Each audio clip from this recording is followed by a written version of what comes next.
राधे राधे। आज बात करेंगे गीता के अध्याय 2 के बारे में, जिसमें कि श्री कृष्ण जी ने सांख्य योग के बारे में बताया है। तो सांख्य योग में क्या क्या है, आत्मा, कर्म के बारे में और थोड़ा बहुत मन के बारे में। तो ये चैप्टर थोड़ा सा बड़ा है, इसलिए पहले आत्मा और मन के बारे में जान लेते हैं और दूसरे वीडियो में कर्म के बारे में जानेंगे।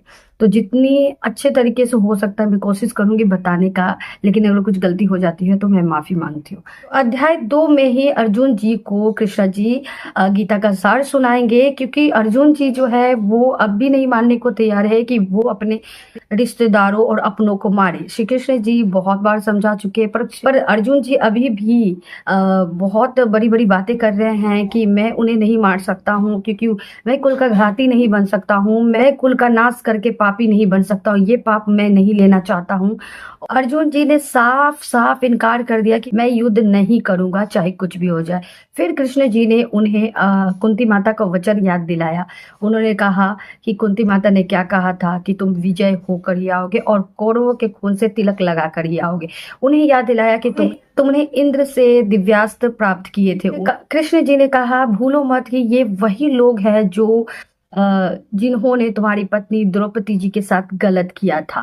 तुम उन सबको कैसे भूल सकते हो और इन सबको कैसे माफ कर सकते हो।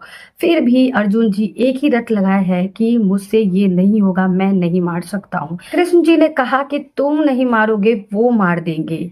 वो यहाँ पर युद्ध लड़ने आए हैं, रिश्ते निभाने नहीं आए हैं। जब वो रिश्ते निभाने नहीं आए तो तुम क्यों रिश्ते निभा रहे हो। तुम अपना उन्हें क्यों मान रहे हो, वो तुम्हें अपना नहीं मान रहे। वो सभी तुम्हें मारने के लिए आए हैं, यहाँ पर तुम्हारी स्वागत करने नहीं आए हैं। तुम उन्हें अपना समझ रहे हो, तुम उन्हें नहीं मारना चाह रहे हो, लेकिन वो सभी तुम्हें मारना चाह रहे हैं, तुम्हारे भाइयों को मारना चाह रहे हैं। क्या तुम्हारे पक्ष में, तुम्हारे साथ जो युद्ध लड़ रहे हैं वो तुम्हारे अपने नहीं हैं? क्या अभिमन्यु तुम्हारा अपना नहीं है? क्या भीम तुम्हारा भाई नहीं है? फिर भी अर्जुन जी बोलते हैं कि फिर भी मैं नहीं मार सकता हूँ। अर्जुन जी बोलते हैं कि मैं अपने कुल को नाश कर कर नहीं पाप ले सकता हूँ। अगर उन्हें नहीं दिख रही है तो वो भले ही मुझे मार दे, मुझे अपने प्राणों की चिंता नहीं है, लेकिन मुझे तो दिख रहा है कि अपने कुल को मार कर मैं कभी भी खुश नहीं रह सकता, मैं बहुत बड़ा पापी हो जाऊंगा। इससे अच्छा तो मैं कमंडल लेकर भिक्षा मांगूंगा। तभी कृष्ण जी ने कहा कि बड़ी बड़ी बातें कर रहे हो तुम अर्जुन, तुम्हें पता नहीं है कि तुम भावनाओं में बहकर अपने कर्तव्य और धर्म से मुकर रहे हो। अर्जुन जी की एक ही बात सुनकर अब कृष्ण जी को समझ में आ गया है कि इसे अब सत्य से बोध कराना होगा कि वास्तव में सत्य क्या है। और अब जाके गीता जी का सार सुनने को मिलेगा हमें, क्योंकि कृष्ण जी ने अर्जुन जी को दिया और इसी वजह से हम लोग भी सुन पा रहे हैं, पढ़ पा रहे हैं। तो अब कृष्ण जी बताना शुरू करते हैं कि यहाँ पर तुम जितने व्यक्ति को देख रहे हो और तुम मारना नहीं चाह रहे हो, ये सभी आत्माएं हैं। और ना तो आत्माएं मरती है, ना ही आत्माएं जन्म लेती है, वो अविनाशी होती है। सिर्फ और सिर्फ शरीर जन्म लेता है और शरीर ही मरता है। तो अर्जुन जी बोलते हैं कि शरीर जन्म लेता है और शरीर ही मरता है, मेरा संबंध तो शरीर से ही है। अगर आत्मा नहीं मरती है और आत्मा जन्म नहीं लेती है, लेकिन शरीर तो जन्म लेता है और शरीर तो मरता है, और शरीर को ही मैं मारूंगा तो शरीर जो मेरे शरीर से ही मेरा संबंध है, तो मैं वही शरीर से संबंध रखता हूँ। जैसे कि मेरे पांडु, मेरे पिताजी इस दुनिया में नहीं है, लेकिन फिर भी वो मेरे पिता है। श्री कृष्ण जी ने कहा तुम बहुत बड़े भ्रम में हो। तुम्हारे पांडु जो तुम्हारे पिता है, वो उनकी मृत्यु होते ही उनकी आत्मा अब किसी और शरीर में चली गई है, उनके तरफ से रिश्ता खत्म हो गया है। वो तुम्हें जानते भी नहीं है, तुम्हें पहचानते भी नहीं है, और तुम इसी जन्म में हो, इसलिए तुम अब भी उनसे रिश्ता बनाए रखे हो कि वो तुम्हारे पिताजी है। उसी तरह यहाँ जो भी लोग हैं, पिछले जन्म में क्या थे, आगे आने वाले जन्म में क्या होंगे, पिछले जन्म में क्या पता उन्होंने तुम्हें मारा होगा, ये तुम्हें कुछ भी याद नहीं है। पिछले जन्म में तुम मरे थे, क्या तुम्हें याद है किसने कितना विलाप किया था, किसने कितना रोया था? कुछ भी याद नहीं है। पिछले जन्म में किसने तुम्हें मारा था, कैसे तुम्हारी मृत्यु हुई, कुछ भी नहीं पता है। और इस जन्म में भी जो होगा, अगले जन्म में तुम्हें कुछ भी पता नहीं होगा। तो कृष्णा जी ने कहा कि अगर तुम नहीं भी मारोगे तब भी इनके प्रारब्ध में मृत्यु निश्चित हो गई है, समय क्षण सभी कुछ निश्चित हो गया है, दिन निश्चित हो गया और इन सब की मृत्यु हो जाएगी। तो अर्जुन जी ने गजब का सवाल किया, जो हम में से हर कोई करेगा, कि अगर उनकी मृत्यु निश्चित ही है तो मैं अपने हाथ खून से क्यों रंगूं?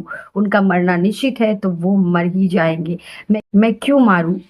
आप एक एग्जाम्पल से समझ सकते हो कि अगर आपके फैमिली में आप जान रहे हो कि किसी ने गलत काम किया है, किसी ने किसी के साथ गलत किया है, कुछ बड़ा अपराध कर दिया है और आपको ये चीज़ पता है और आपके पास परिस्थिति ऐसी आ जाती है कि अब आपको ही सत्य को साबित करना है, अब आपको ही ये खत्म करना है, ये जो भी परिस्थितियाँ है इस पे निर्णय आपको ही लेना है, तो आपको क्या करना होगा?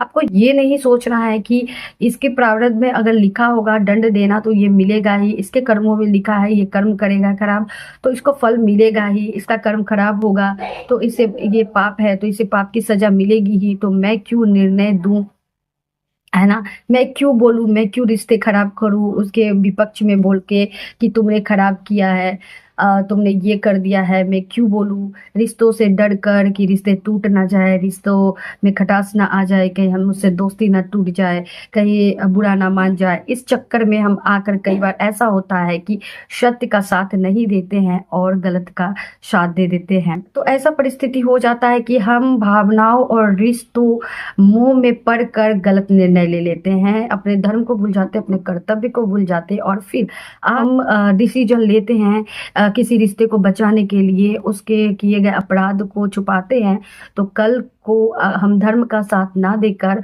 अधर्म का साथ देते हैं, अपने कर्तव्य से विमुख हो जाते हैं, तो आज जो हमने किया यही आगे जाकर फ्यूचर बनती है और तब आप बोलोगे कुछ खराब होता है तो हमारे साथ ऐसा क्यों होता, हमारे साथ भगवान ने ऐसा क्यों किया।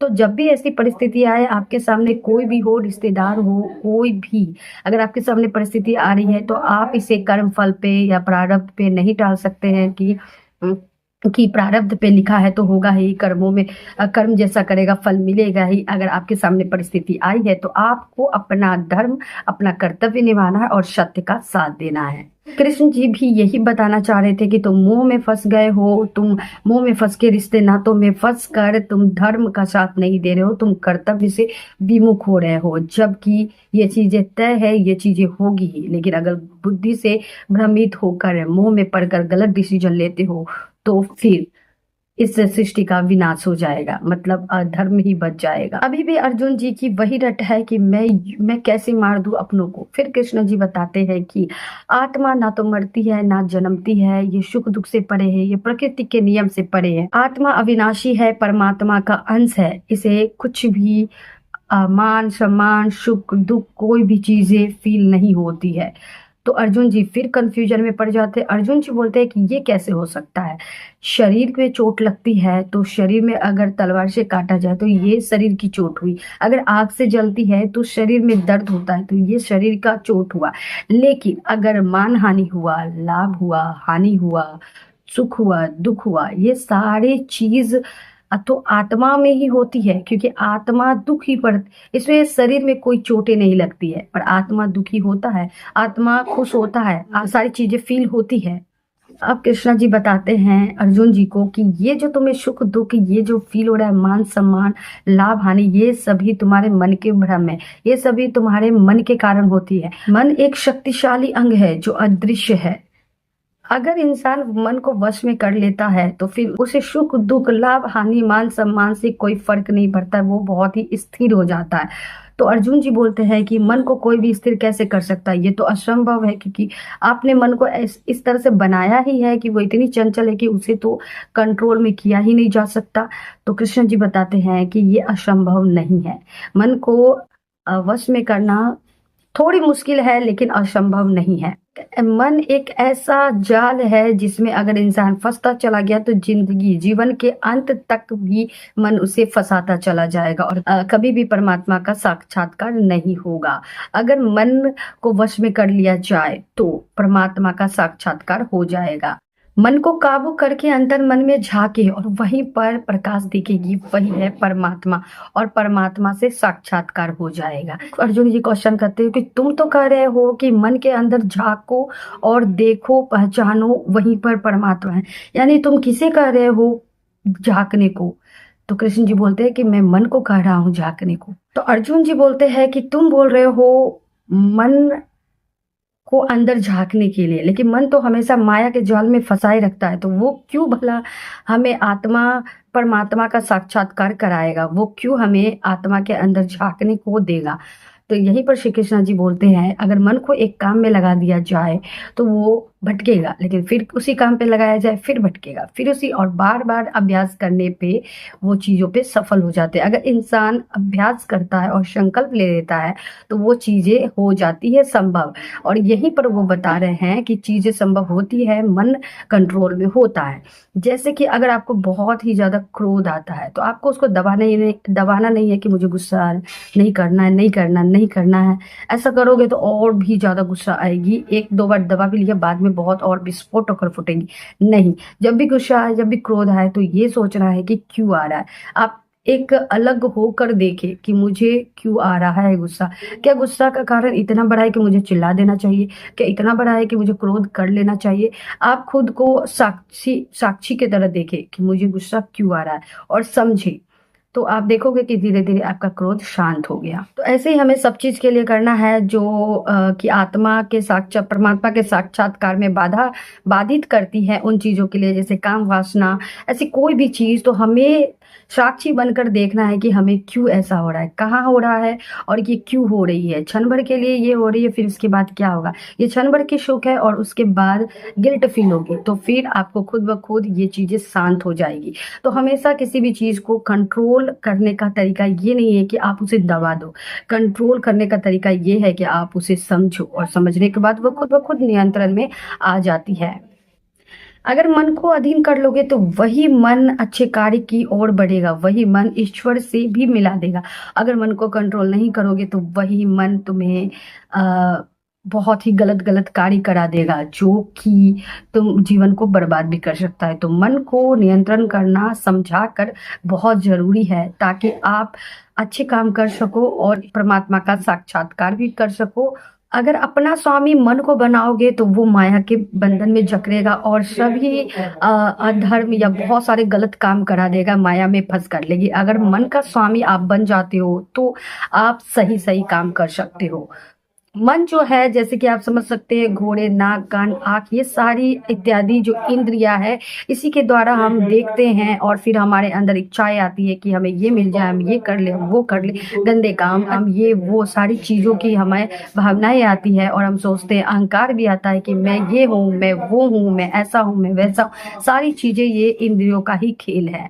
तो इंद्रियों को वश में करे, तो अगर इंद्रियों को वश में कर लेते हैं तो आप सही दिशा में ले जा सकते हैं अपनी सारी एनर्जी को, और आप परमात्मा से साक्षात कर सकते हैं अपने।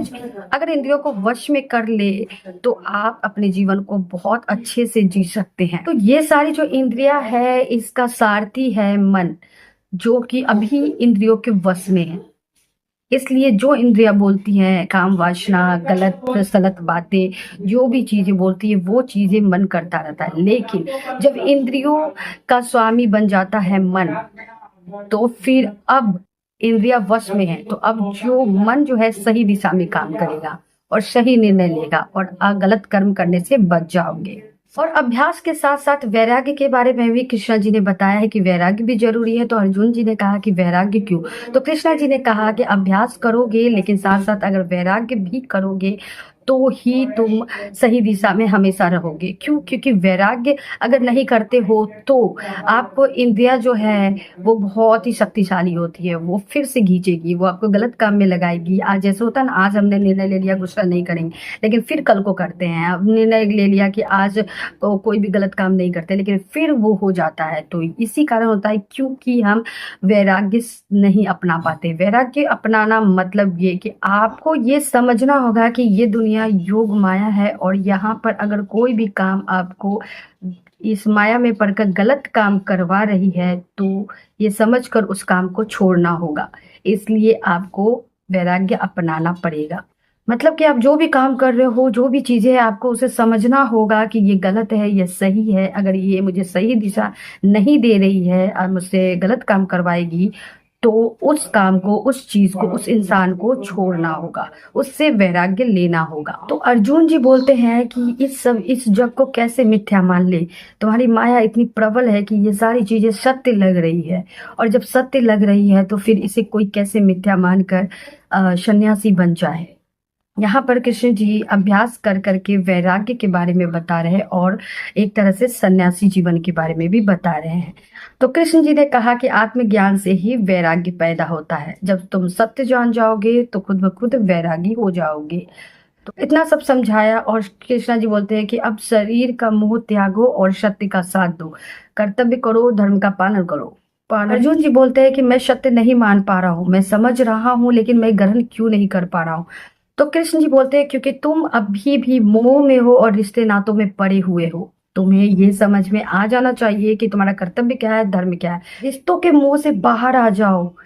आत्मा अमर है, ना रिश्तों के टूटने का शोक रखो, ना रिश्तों से मोह रखो। यही है सांख्य योग। सन्यासी बन जाओ, धर्म करो, कर्तव्य करो। धर्म क्या है तुम्हारा, कर्तव्य क्या है तुम्हारा।